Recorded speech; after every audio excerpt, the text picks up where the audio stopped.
Hi, I'm Lynn Marie Rosenberg. Welcome to this incredibly honest tutorial on how to put more makeup on when you haven't washed last night's makeup off yet because you just can't wash your face today. And by can't, I just mean you won't. You won't wash your face today. It's just not going to happen. It's just one of those days you're not going to wash your face. Do you know what I mean? So the first thing you're going to need, eye makeup remover of choice. Mine happens to be Neutrogena oil-free eye makeup remover. I've been using it for probably 15 years. There's no real reason, I just don't know how to change brands. You take your Q-tip, preferably an all cotton biodegradable Q-tip, and you dip it in the thing, and you got to take off the all the raccoon stuff underneath your eye. This is not my most attractive angle. You get those sleepies out from underneath your eye. Ow, this one's got a sharp thing on it.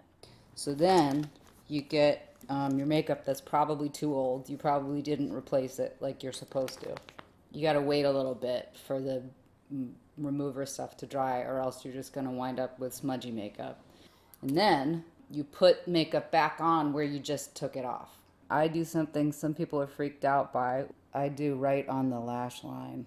This is a challenge. So you just put it right back over where you took it off. You know, in some ways it's nice because you already have a guideline for where to put the makeup, because most of the makeup is still there from last night because you didn't wash your face. Then you got to put your mascara back on. Now, honestly, most of the mascara is still there. You can just go back over, and what's kind of nice is the where the makeup already was, like more mascara will just stick to it. So you have more surface area. And then I get a lot of compliments on my eyebrows actually. I just use a regular eyebrow gel, which currently is super cloudy because it's picked up foundation that I've put on when I rarely have auditions.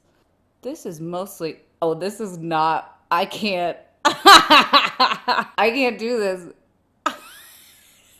Okay, I'm gonna have to go back and do this in a real mirror because this is, I can't do this. Nope, it goes that way. Well, that didn't go well. On a day that you didn't wash your face, it's probably just a chapstick day. You know what I mean? Like lipstick's not happening today. If you can't even bother to wash your face, it's probably not that impressive a day. And that's it. That's how you put makeup on a day where you just couldn't bring yourself to wash your face. I hope that's really helpful.